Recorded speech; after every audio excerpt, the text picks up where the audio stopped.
just an average second-year high school student, or at least, that's who I thought I was up until a few minutes ago. Right now, though, nothing around me feels familiar, not even the ground beneath my feet. And here's the thing, I don't know where I am, but one thing's for certain. This isn't Earth. I'm no stranger to adventure in video games, but this is no game.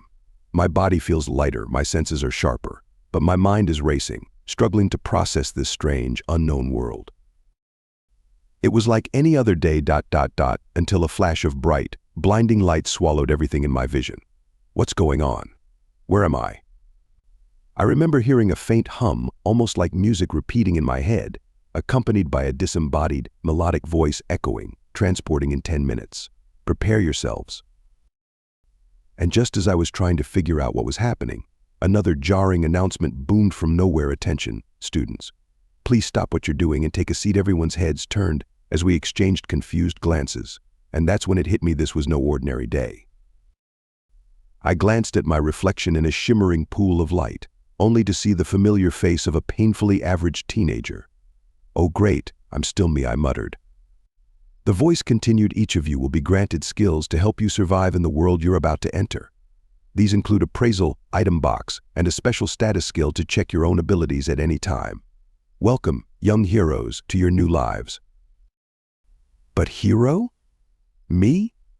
I could feel laughter bubbling up inside me. Hero. I wasn't anyone special. Heck, even in my school, I barely registered on anyone's radar except as the weird kid. I didn't know if this was a dream, a prank, or some twisted game. I kept waiting for someone to call it all off and tell us to go back to our classes, but the minutes ticked by, and nothing changed. If anything, the situation just became more and more surreal. The voice spoke again, louder, with a strange excitement. 3.2.1. Transporting now, and suddenly I was weightless, pulled from reality as I knew it and into a spiral of colors, sounds, and light. When I finally blinked my eyes open, the world around me had completely transformed. Towering trees reached for the sky, their leaves shimmering under an eerie moonlight that seemed too bright for the nighttime. I was alone, and that gut-wrenching fear gnawed at me. Where was everyone else? Were they okay? And most importantly, what exactly was I supposed to do now? I tried to take stock of my surroundings and did as the mysterious voice instructed, activating my appraisal skill. A floating interface popped up in front of me, showing my stats. Species barely human. Gender creepy male. Age 17. Attack level 1. Defense level 1. Agility level 1. Magic attack level 1. Magic defense level 1. Luck 0. Charm immeasurable. Barely human? 0 charm? Luck is 0. I laughed nervously, trying to shake off the unsettling sense of failure that came with these stats. You've got to be kidding me, my heroic stats were painfully lacking. I was practically a nobody here too. The days that followed were rough, to say the least. I scavenged what I could, fighting hunger as I struggled to survive. I searched for any kind of food, and one night I stumbled upon an odd-looking fruit hanging from a low branch. With a rumbling stomach and no other options, I grabbed it and bit in. The taste was indescribable. It was awful, like bitterness mixed with a rotten tang. But hunger overrode my disgust, and I forced it down. That's when I felt a strange tingle radiating through my body, like my insides were being reworked. A voice whispered in my mind, effect of fruit of evolution activating. I froze. Evolution? What's that supposed to mean then? Suddenly I felt my entire body convulsing. Pain surged through me, as if my bones were shifting and muscles were expanding. The agony was unbearable, and for a moment I thought I might actually die. But then, just as quickly as it started, the pain vanished. I glanced down, and my heart nearly stopped. My arms looked leaner, my frame less pudgy. My body had changed because of that strange fruit. As days passed, I found more of these fruits and kept eating them. Each one caused the same agonizing transformation, but each time I felt myself growing stronger, faster, and smarter. It was as if the fruits were rewriting me from the inside out. One night, as I was scavenging for more food, A shadow loomed behind me. I spun around, coming face to face with a hulking creature, a monkey, but far larger and more menacing than any monkey I'd ever seen. I barely had time to react as it lunged, swinging a fist the size of my head. I dodged by a hair, feeling the wind from its punch brush against my face. My instincts kicked in, and I activated a skill I didn't know I had: guillotine kick. My leg shot up, connecting with the beast, and it staggered back. I'd actually done damage. The creature roared, its eyes blazing with rage as it charged again. I unleashed a series of kicks and punches, each one landing harder and faster than the last, until finally the beast collapsed with a thunderous crash. My heart raced as I stared at its fallen form, a mix of adrenaline and shock flooding my veins. I'd survived. Skill acquired: Twin Fang Attack. Skill acquired: Enemy Detection. A voice announced in my head. Congratulations, your experience level has increased by 500. The victories continued, and each battle I survived brought new skills, more strength, and higher stats. I was evolving, becoming something far more powerful than I'd ever imagined. Months passed, and I thought I had reached a new level of mastery in this world. But that's when I encountered her Kaiser Kong. A towering figure with silver fur that glistened in the moonlight. This creature was the boss of the jungle, and it radiated raw power. The mere sight of it made me tremble. I braced myself, activating all the skills I'd amassed, determined to bring down this mighty foe. But as the battle raged, I noticed something off. Every time I dodged her attack, she blushed. With each dodge and counter, her eyes softened, her once ferocious expression turning. Dreamy? Oh, you're so strong, she cooed. Finally, someone who can keep up with me. I felt my heart skip a beat, not out of fear, but out of sheer, awkward disbelief. She was falling for me. Wait, you're a girl? Yes, she purred, batting her eyes as if I'd swept her off her feet. Please let me stay by your side. I've never met anyone like you. My jaw dropped, my mind reeling. Are you serious? You're a gorilla. She didn't seem to care. That doesn't matter. I'll follow you wherever you go, my love. And that was it.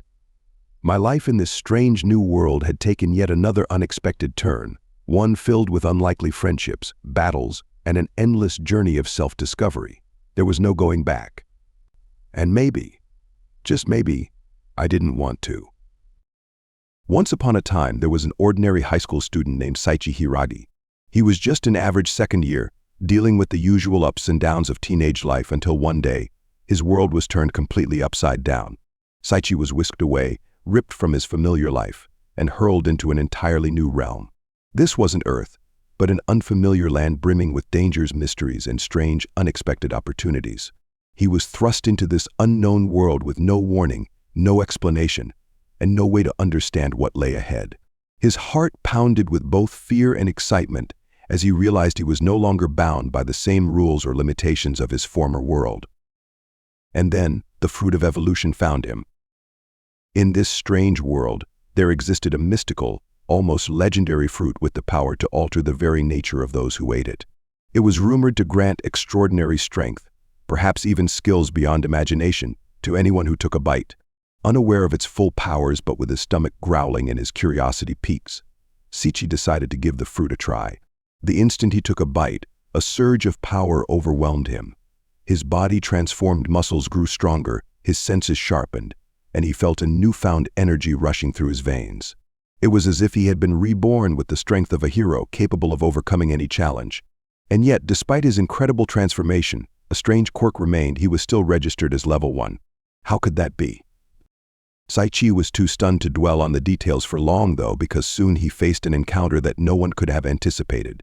Out of the trees came the sounds of footsteps, large, pounding footsteps, like the sound of thunder crashing on the ground. His gaze shot up, and there, emerging from the shadows of the forest, was a towering gorilla with deep, curious eyes. This wasn't just any gorilla. She was larger than life, her posture regal and commanding, yet her expression was soft. She stepped closer, her eyes twinkling with a strange affection. "Saichi, I love you," she declared with surprising tenderness. Her voice, though deep, carried a warmth that made Saichi's heart skip a beat. Then she continued, "Let's get married." Saichi's mind froze in a mixture of shock, horror, and bewilderment. A gorilla. A marriage proposal. His brain raced to make sense of the situation. He barely had time to process his transformation from the fruit of evolution, and now he was faced with a romantic proposition from a gorilla. It was beyond absurd. "Oh, wait, hold on," Seichi stammered, desperately trying to regain his composure. "I'm a human, and you're a gorilla. We're from different species. It's not possible." The gorilla, who introduced herself as Saria, was visibly hurt by his response. Her eyes filled with a mix of sadness and stubborn resolve as she crossed her arms. "I'm not just any gorilla," she insisted, clearly insulted by his hesitation. "And I've chosen you as my husband." Seichi could hardly believe what was happening. This strange world had thrown him into a series of bewildering situations, but a marriage proposal from a gorilla was beyond his wildest imagination. He searched for a way out, a way to escape her unwavering gaze. His eyes landed on a dark, distant spot on the map he had received. Maybe he could make his way there and finally evade Saria's relentless affection. Yet, as he started formulating an escape plan, Saria seemed to read his thoughts. "Are you thinking about me?" she asked with a shy smile. Seichi could hardly respond, utterly dumbfounded by her perceptiveness. He soon found out that Saria wasn't just an ordinary gorilla. She had intelligence and skills far beyond any human or gorilla he had ever encountered. She spoke with ease, and she even revealed that she had learned to talk by reading books she found in a hidden cave. She could also perform simple magic, lighting small fires, cleaning clothes, and handling household tasks. Her knowledge was both impressive and a little unsettling, given her animal nature. The more she spoke, the more Seichi began to feel an odd warmth toward her, a strange, confusing fondness that made his escape plan all the more difficult to consider. Yet Seichi's desire to escape was still strong. He found himself plotting how to slip away from her, despite the budding friendship forming between them. One day, as he was about to make a run for it, he managed to put some distance between them, the wind rushing past as he sprinted through the trees. But his hopes were short-lived. Saria chased after him with incredible speed, her steps loud and unrelenting. He knew she had caught up, and she was smiling. As Seichi ran, he stumbled upon a dark, eerie cavern. The air around him grew colder as he ventured inside. His heart pounded with a mixture of fear and excitement, but before he could fully comprehend what was happening, he found himself face to face with a figure shrouded in darkness, the infamous Dark Lord Sanos. His presence was overwhelming, his gaze sharp and his aura like a weight on Seichi's very soul. Sanos's level appeared as 1, and for a moment, Seichi felt relieved until he realized it was merely an illusion. Sanos's true power was staggering. Level 1500. A force beyond anything Seichi could hope to face alone. The realization hit him like a cold wave. His heart pounded, and he felt his newfound strength ebbing away in the face of such overwhelming power. Just as Janos was about to deliver the final blow, Saria, who had been watching from the shadows, leaped in front of Seichi, shielding him with her own body. She took the brunt of the attack, collapsing from the sheer force. Bloodied and weakened, she turned to Seichi, her gaze full of warmth and affection. "Seichi, I don't care about anything else. I'm just happy I got to be by your side," she whispered, her voice barely audible. She smiled at him, the love in her eyes undiminished despite the pain. Saichi's heart shattered. He had dismissed her, run from her, even mocked her feelings. Yet here she was, risking her life to protect him. He held her close, a torrent of emotions coursing through him. "Saria, I'm so sorry," he whispered. "I didn't realize, I didn't understand." With Saria's final breath, a sense of calm washed over her, and she closed her eyes, content. But just when all seemed lost, something extraordinary happened. Saria's form shimmered, and as Seichi watched, she transformed, her gorilla body shifting into that of a beautiful woman, radiant and full of life. Seichi was speechless. The creature who had been both his protector and his friend now stood before him, no longer a gorilla but a graceful, stunning woman. Tears filled his eyes as he realized that this bond they had, strange and improbable, was real. He understood now, more than ever, that Saria was more than just a companion. She was someone who had seen his heart, who had loved him without hesitation. And now he felt the same. Together they stood hand in hand, ready to face the mysteries of this world. Seichi knew he was no longer alone in this strange realm. and with Saria by his side, he felt invincible. Their journey was only beginning, a story woven from the strangest of encounters, a bond born in the unlikeliest of ways.